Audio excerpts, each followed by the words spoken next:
Hello everyone, good morning. তোমরা সবাই কেমন আছো? আশা করি সবাই ভালো আছো, সুস্থ আছো। আমরা বেশ ভালো আছি।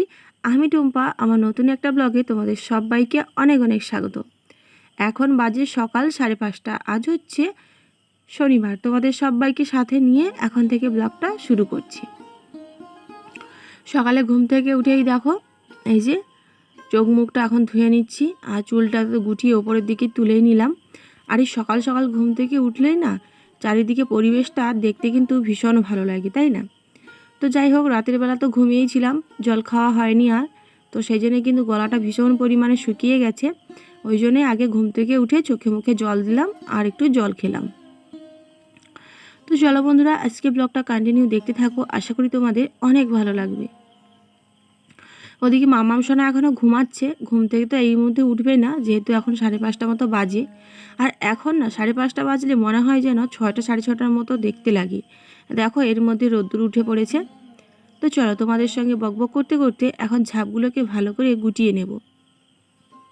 ওই যে কথায় আছে না, যদি হয় সুজন তেঁতুল পাতায় নজন। তো আমার আর আমার হাজব্যান্ডের মধ্যে এরকমই ভাব ভালোবাসা।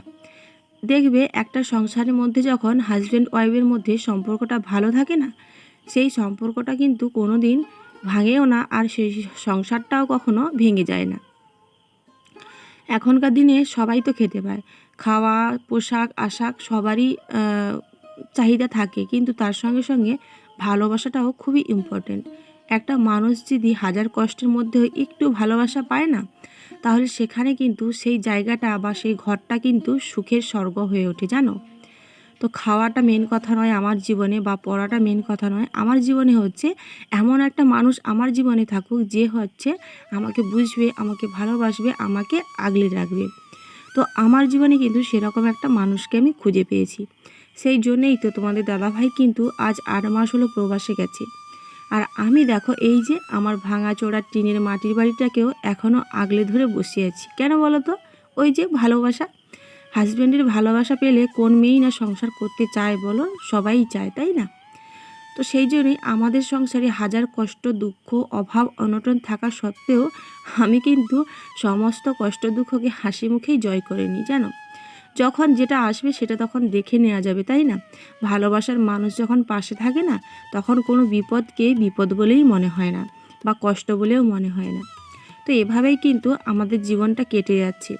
জানি এভাবে কোনো মানুষের জীবন কাটে না, নিজেদের ভবিষ্যতের কথাও একটু ভাবতে হয়, তাই না? তো একটা মেয়ে রয়েছে আমার, তো ওর কথাই ভীষণ পরিমাণে ভাবি। কারণ কি, আমাদের জীবনটা যে কোনো প্রকারেই তো কেটেই যাচ্ছে। তো নিজের সন্তানের ভবিষ্যৎ নিয়ে ভীষণ চিন্তিত থাকি। জানি না ভগবান আমাদের জীবনে কতটুকু কি রেখেছে। তো আমাদের জীবনটা তো প্রায় অর্ধেকই কেটে গেল, তাই না? এবারে নিজের সন্তানের কথা ভাবার পালা। তোমাদের সঙ্গে কথা বলতে বলতে ওই যে দেখো, এখন চলে এসেছি রান্নাঘরে। রান্নাঘরটা ভালো করে গোবর আর মাটি দিয়ে লিপে নেব। মাম্মাম সোনা ঘুম থেকে উঠে পড়েছে, ঘুম থেকে উঠেই কিন্তু চলে গেছে ওই বাড়িতে। বললাম একটু পড়তে বসো, শুনলো না। তো দেখো এর মধ্যে আবার চলে এসছে, মানে যাবে আর আসবে। তো এবারে ভাবছি ওকে ব্রাশটা করিয়ে পড়তে বসিয়ে দেবো। আসলে কি বলতো, স্বামী স্ত্রীর মধ্যে ভালোবাসা থাকলে আর ভালোবাসার টান থাকলে না, বিশেষ করে স্বামী যদি হাজার কষ্ট দুঃখের মাঝেও আগলে রাখে, তাহলে এই ভাঙাচোরা ঘরেও কিন্তু আলু সেদ্ধ ভাতকে সারা জীবনটা কাটিয়ে দেওয়া যায়, তাই না? মেন কথা হলো ভালোবাসা নিয়ে আগলে আগলে ধরে রাখার মানুষটাই দরকার।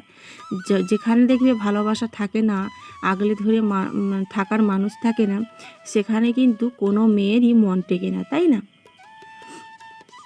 তো চলো, তোমাদের অনেকগুলো কথা শেয়ার করে ফেললাম। এখন এই যে রান্নাঘরটা ভালো করে লিপে নেব। যেহেতু মাটির ঘর, তো প্রত্যেকদিন লেপামশা করলে দেখতে ভীষণ ভালো লাগে।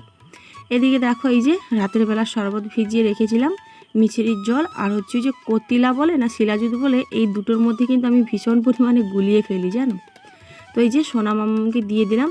আর আমার মেয়ের শরীরটা না খুব একটা ভালো না, জানো? ওর না বেশ মানে 1 সপ্তাহ ধরে দেখছি শুধু সর্দিই হচ্ছে, সর্দিটা কিছুতেই কমছে না। তো মাকে জিজ্ঞাসা করলাম, মা বলছে শরীর গরমে হতে পারে, ডাব খাওয়াতে বলল। দেখি কোথায় ডাবটা খুঁজে পাই। তো আমাদের তো নিজেদের কোনো গাছ নেই, কিনে আনতে হবে। তো দেখা যাক, চোখে পড়লে অবশ্যই এনে খাওয়াবো ওকে। এদিকে সকালে জল খাওয়াটা রেডি করে নিয়েছি, একটা ডিম ভেজেছি। আর সোনামা তো ডিম খায় না, তো তো আমি ডিম ভেজেছি, পান্তা ভাত খেলাম, আর ও হচ্ছে স্কুলের মানে ICDS থেকে খিচুড়ি এনেছিলাম ওটাই খেলো।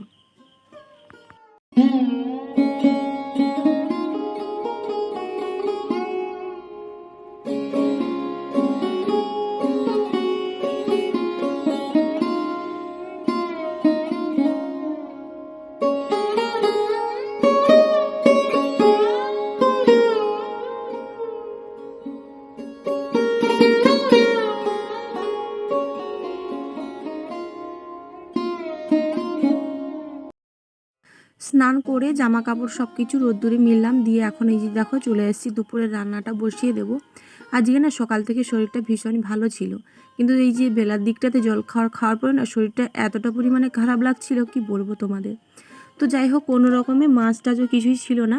তো আজকের হচ্ছে সেদ্ধ ভাতই বসালাম, আলু সেদ্ধ দিয়েছি, ভেন্ডি সেদ্ধ দিয়েছি, আর হচ্ছে একটা কাঁচা আম দিয়েছি।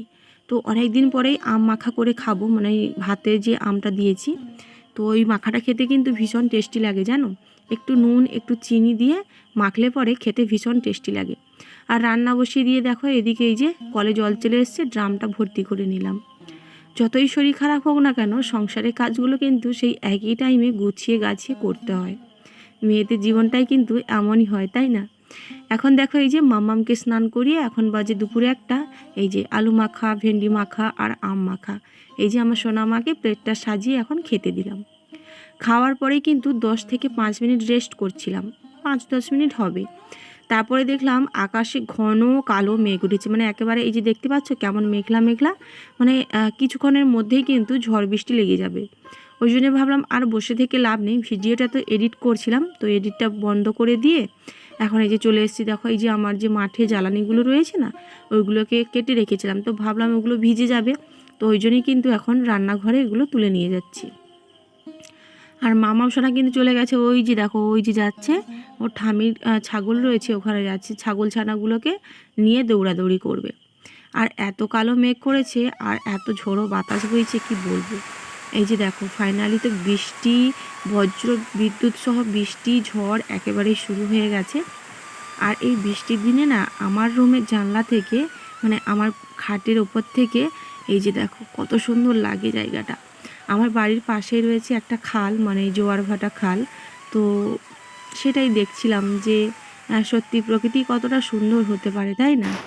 আর এখানে কিন্তু বেশ কয়েকদিন আগে প্রচণ্ড পরিমাণে ঝড় বৃষ্টি হয়েছিল, মনে হয় যে শিলা বৃষ্টি হয়েছিল, অনেকের ক্ষতিও হয়ে গেছিলো জানো।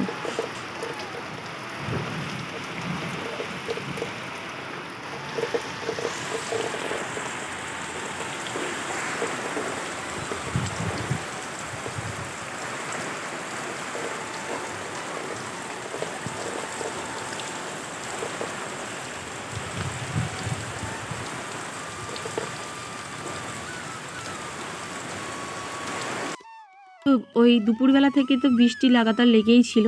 আর এখন সন্ধেবেলা কোনো রকম সন্ধে প্রদীপটা জ্বালিয়েছি বাইরে, মানে তুলসী তলায়। তো দিয়ে এবারে মেয়েকে নিয়ে একটু পড়তে বসিয়েছিলাম মোমবাতি জ্বালিয়ে।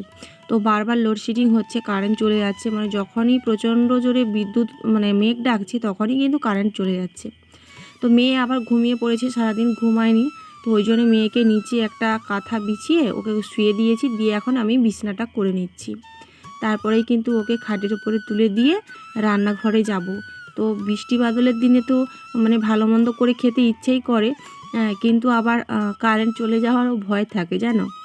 তো যাই হোক, এই যে দেখো সোনাকে খাটে তুলে দিয়ে মশারিও টানিয়ে দিয়েছি। আর এখন কারেন্ট এসছে, ওই জন্যই তাড়াহুড়ো করে রান্নাগুলো গুছিয়ে নিচ্ছি। সোনার জন্য করলাম একটু সুজি, এই সুজিটা না অনেক দিন ধরে ছিল, প্রায় 2 মাস আগে আনা। তো ওটাই একটু বানালাম, আর একটা ডিম ভেজে নিচ্ছি। ভাত রয়েছে, দুপুরের কিছু ভাত রয়েছে, তো ভাবলাম ডিম ভাজা দিয়ে খেয়ে নেব। আর এদিকে দেখো ওই যে বেশ কয়েক মাসের, মানে কি বলবো 3-4 মাসের হচ্ছে একটু পাস্তা ছিল, একটুখানি ছিল। তো সেটাকে ভাবলাম আজকের বৃষ্টির দিনে একটু পাস্তা করে খাওয়া যাক। তো ওই জন্যে দেখো এই যে পেঁয়াজ, ডিম আর হলুদ গুঁড়ো, লঙ্কার গুঁড়ো, একটু লবণ দিয়ে আর ডিমটাকে ভালো করে তেলের মধ্যে কষিয়ে নিয়ে এই যে দেখো সেদ্ধ করে রাখা পাস্তাগুলো দিয়ে দিলাম। আমার না পাস্তা খেতে খুব একটা ভালো লাগে না। ওই যে মামামের জন্য এনেছিলাম, কিন্তু ও তো খেতেই চাইছে না। আর আগে একবার করেছিলাম, আমার ভাই এসেছিলো আমার বাড়িতে, ভাই খেয়েছিল, আমি একটু খেয়েছিলাম, আর বাবার বাড়িতে একটু পাঠিয়ে দিয়েছিলাম। তো এটা তো অনেক দিন রয়েছে, কেমন একটা মানে গন্ধ ছাড়ছে, তো ওই জন্য ভাবলাম না, নষ্ট হয়ে যাবে পরে, খেয়ে নিলেই ভালো হয়, তাই না, যেহেতু পয়সা দিয়ে আনা। এদিকে দেখো সুজিটাও হয়ে গেছে, এখন এটা ঢাকনা দিয়ে রেখে দেব। তো সোনা এখন ঘুমাচ্ছে, দেখা যাক 10টার দিকে যদি ও ঘুম থেকে ওঠে ওকে খাইয়ে দেব। আর ডিম ভাজা তো রয়েছে। আর যদি না ওঠে তাহলে তো খাওয়ানোই যাবে না, আর ওকে ঘুম থেকে ওঠালে পরে ও কিন্তু ভীষণ কান্না করে, যখন ঘুম ভেঙে যাবে ও কিন্তু নিজের থেকেই খেতে চাইবে। আর সন্ধেবেলা কিন্তু বিস্কিট আর জল খেয়ে ঘুমিয়েছিল। এই যে পাস্তাটা কেমন লাগছে বলো, দেখতে কিন্তু ভীষণ ভালো লাগছে, আর টেস্টিও খুব ভালো হয়েছিল জানো। তো যাই হোক, আমি এটা খেয়েছিলাম, খুব ভালো লাগছিল। তো চলো বন্ধুরা, আজকে ব্লগটা কিন্তু এখানেই শেষ করছি। যদি তোমাদের ভিডিওটা ভালো লাগে, ভিডিওতে একটা লাইক করো, কমেন্ট করো, আর ভিডিওটা ভালো লাগলে শেয়ার করে দিও, আর চ্যানেলটা সাবস্ক্রাইব করে আমার পাশে থেকো। তোমাদের সাপোর্ট আর ভালোবাসা আমার খুবই দরকার গো। আশা করি তোমরা তোমাদের এই গরিব বোনটার পাশে থাকবে আর একটু সাপোর্ট করবে। তোমাদের সাপোর্ট আর ভালোবাসা ছাড়া আমি কিছুই না, কোনো দিন আমার লক্ষ্যেও পৌঁছতে পারবো না, আর স্বপ্নগুলোও পূরণ করতে পারবো না। চলো সবাই ভালো থাকবে, গুড নাইট, টাটা।